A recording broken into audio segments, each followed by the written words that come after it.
армысыздар ағайын.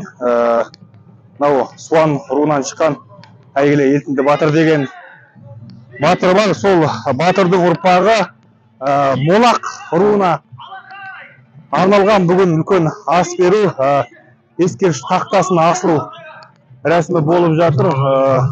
Қорқан өңірі Талдының басы Алатау баурайындағы керемет жайлауда осындай дүбірлі той болып жатыр енді.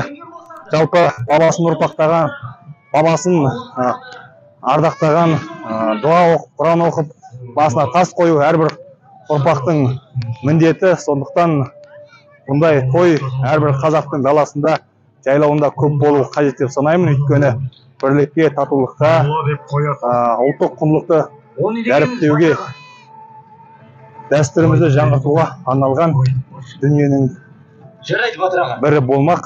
Осы былтыр осы Қарқарада осындай үлкен дүбірлі додаға куә болып едім. Бүгін міне біздің ауданда жалғасын тауып жатыр.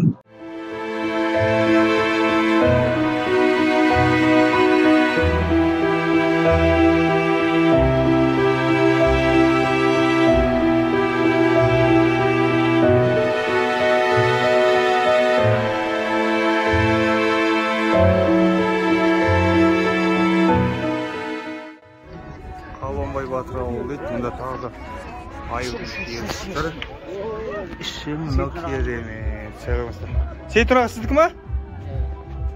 Осы Қалбай атамыз.